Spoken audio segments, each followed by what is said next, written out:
세상에 또 한숨이 나오죠.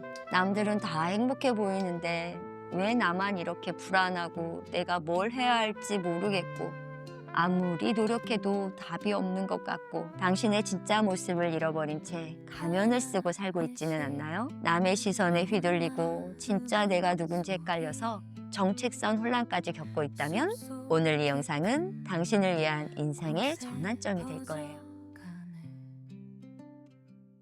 답답하고 불안한 마음 이제 끝낼 수 있어요. 왜냐하면 우리 모두에게는 스스로를 치유하고 단단하게 성장시켜줄 놀라운 비밀 병기가 있거든요. 바로 이 마음속에요. 우리 마음에는 상상조차 할 수 없는 놀라운 창조력이 있어요. 플라시보 효과는 그 힘의 아주 작은 예시에 불과하죠. 이 마음의 힘을 어떻게 사용하느냐에 따라 우리는 자신과 타인을 도울 수도 있고 때로는 파괴할 수도 있어요.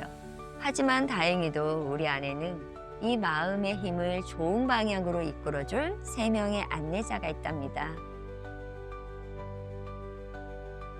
이 3가지 보물은 우리가 에고라는 좁은 틀을 넘어 공생이라는 더 큰 세상으로 나아갈 수 있도록 길을 밝혀줍니다. 첫 번째 보물은 바로 공감 능력이에요. 우리는 다른 사람의 기쁨, 즐거움 같은 긍정적인 감정은 물론 슬픔이나 고통 같은 부정적인 감정에도 쉽게 공명해서 똑같이 느낄 수 있죠.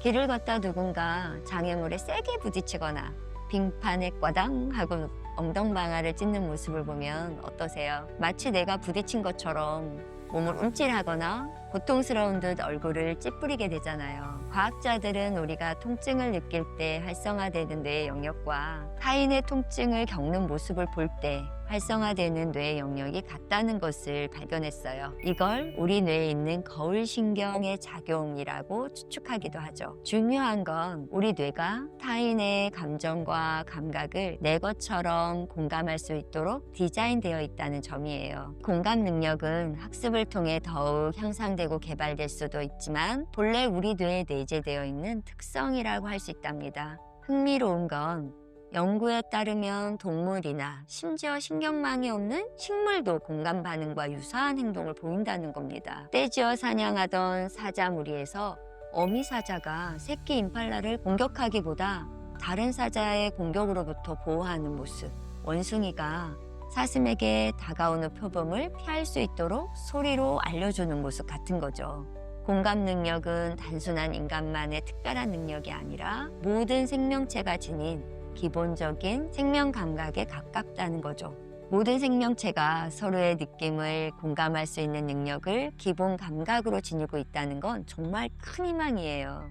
이는 인류사회뿐만 아니라 지구상 모든 생명계를 아울러 공생을 실현할 잠재력이 이미 우리에게 갖춰져 있음을 의미하니까요. 우리는 플라스틱이 환경에 해롭고 쓰레기가 해양 생태계에 영향을 준다는 사실을 지적으로는 오래전부터 알고 있었어요. 하지만 피를 흘리고 고통스러워하는 바다거북과 그 거북이 코에 박힌 빨대를 빼내기 위해 쓰는 사람의 모습을 볼 때 우리는 차원이 다른 감정과 생각을 느끼게 되죠. 지적인 이해는 행동으로 바로 이어지지 않지만 느끼면 달라져요. 목에서 갈증이 느껴야 비로소 물을 가지러 가게 되는 것처럼요.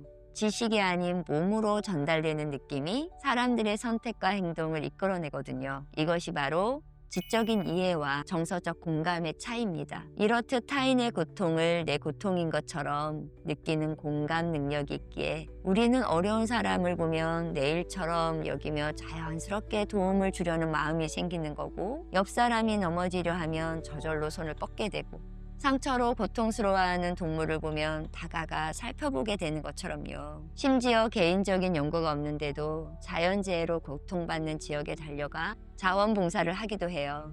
타인, 동물, 산, 강, 바다, 하늘을 자신처럼 느끼면 존중하고 아끼는 마음이 생기고 보호하고 치유하는 행동을 하게 된답니다. 이 놀라운 공감 능력이 누구에게나 있어요. 이 능력이 더 깊어지면 바로 자비심으로 나타나는데 이 자비심은 동정심과는 다른 겁니다. 동정심은 내 처지가 다른 저 사람보다 낫다는 비교의식에 뿌리를 두지만 자비심은 다른 사람의 고통이 내 고통과 다르지 않다는 동질감과 공감에 뿌리를 두고 있죠. 아픔을 공감하기에 배려와 사랑의 마음을 나누며 아픔을 어루만져 주는 거예요. 행복할 때는 누가 내 행복을 알아주지 않아도 크게 개의치 않지만 슬픔이나 고통은 달라요.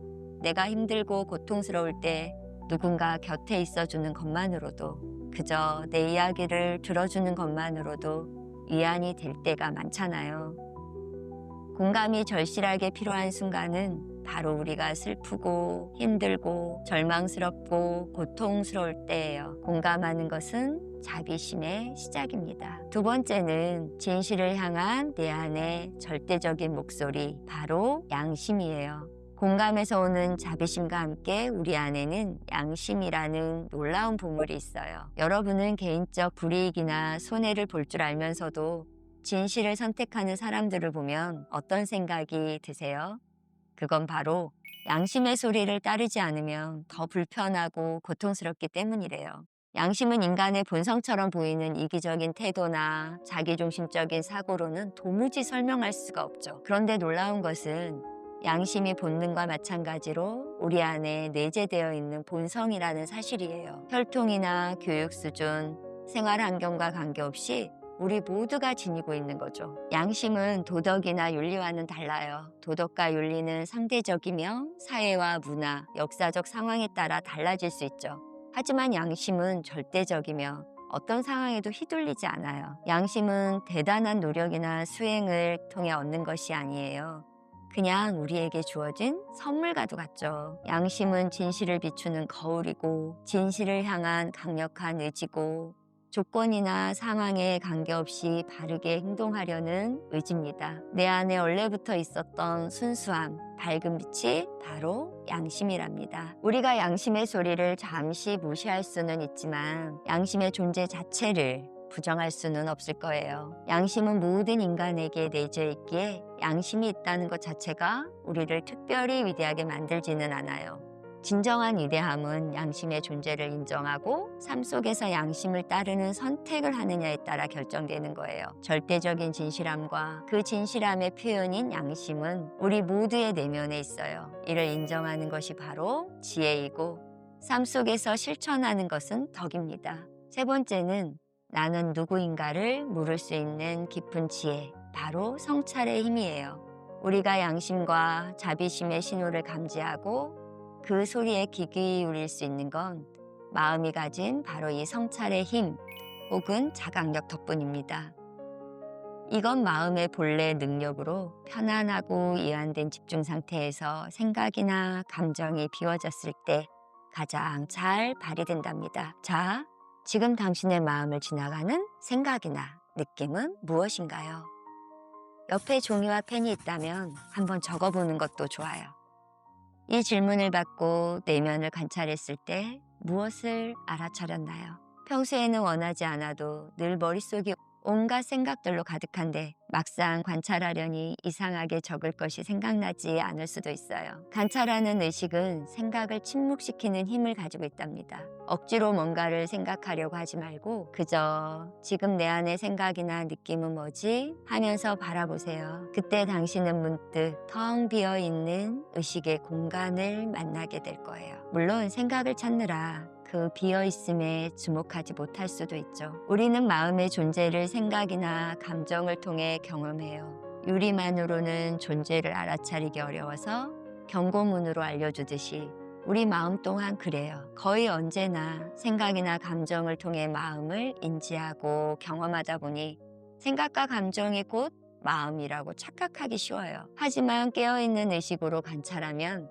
생각과 감정은 아침 햇살의 안개가 거치듯 사라져버려요. 생각과 감정이 모두 사라진 자리에 무엇이 남을까요? 만져지지도 않고 형체도 냄새도 없고 경계가 없어 크다 작다 할 수도 없고 시작도 끝도 알 수 없는 것, 심지어 있다거나 없다고 말하던 것이 남아요. 그것이 바로 마음. 순수한 의식이에요. 이처럼 투명하고 열린 마음은 자신의 관념이나 욕구, 감정에 왜곡되지 않은 사물의 본질, 즉 참모습을 보여준답니다. 우리가 나라는 존재를 의식하고 자신의 존재 자체에 의무를 품는 것도 마음이 가진 성찰 능력 때문이에요. 성찰은 내가 누구인지, 어디에서 왔는지 궁금하게 만들고 끊임없이 질문하게 하며 삶을 통해 답을 구하게 해요. 인류 역사에 나타났던 수많은 영적인 스승들처럼 성찰의 힘이 큰 깨달음에 이르게 할 수도 있죠. 그렇지 않더라도 우리는 성찰을 통해 일상에서 크고 작은 자각과 통찰을 얻는답니다.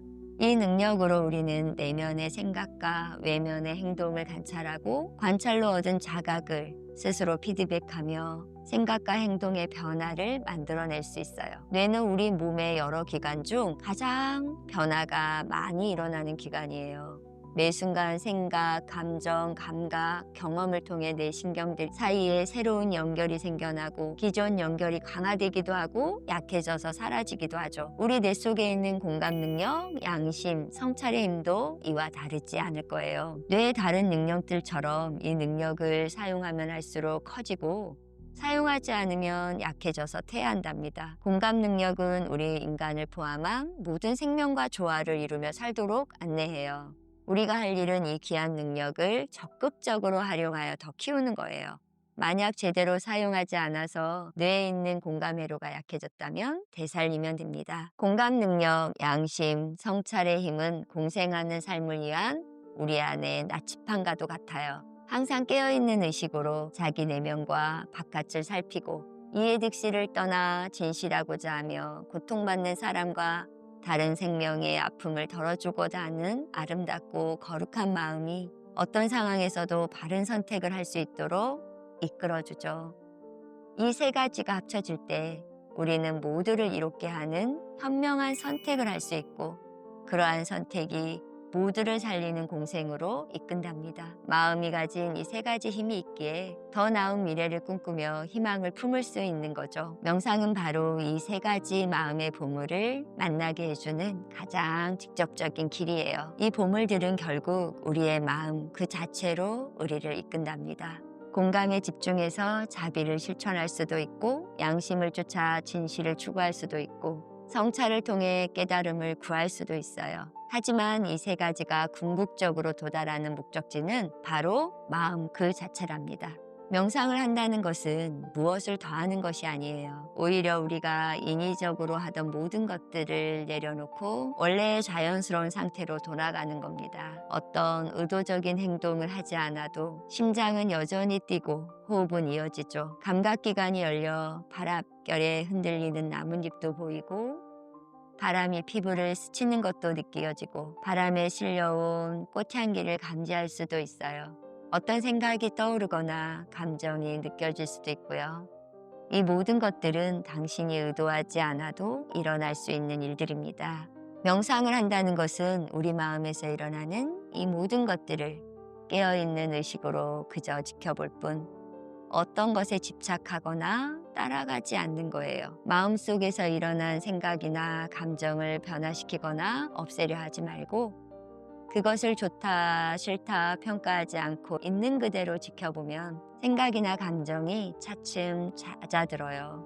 이렇게 생각과 감정이 잦아들면 생각과 생각 사이에 공백이 점점 커져서 생각이 아닌 생각의 배경이 되는 의식을 점점 더 분명히 인지할 수 있게 됩니다. 이것이 바로 마음이 마음을 들여다보는 과정이에요. 생각이 줄어들고 의식이 명료해지면 어느 순간 인식의 대상으로서의 의식과 인식하는 주체로서의 의식 사이에 구분이 사라지고 오직 하나의 의식만 남아요. 관찰하는 나와 관찰 대상으로서의 나가 완전히 하나가 되는 거죠. 그때 나와 남, 내부와 외부, 인간과 자연을 나누는 모든 구분과 경계가 사라진답니다. 그리고 그러한 구분이 원래 존재하지 않았다는 것을 알게 돼요. 이때 경험하는 의식은 본질적으로 하나이고 나누려 해도 나눌 수가 없어요. 주관적인 나와 근원적인 실체 사이의 경계가 사라지는 거죠. 저는 이것을 영점의식, 관찰차 의식이라고 부르는데요. 관찰자가 된다는 것은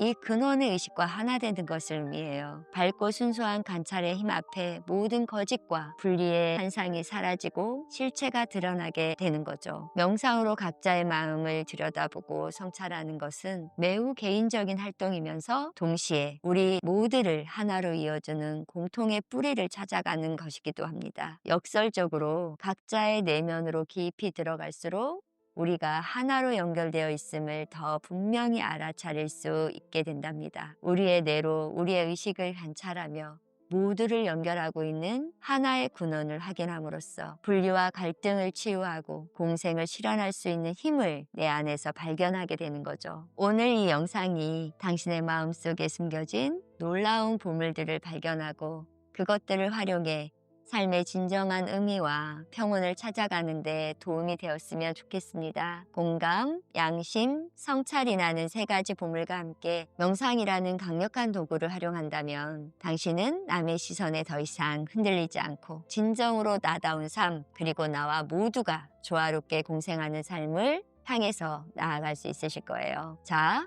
지금 이 순간 잠시 눈을 감고 자신의 호흡에 집중해 보세요.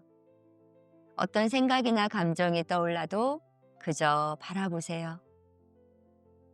그것이 바로 명상의 시작입니다.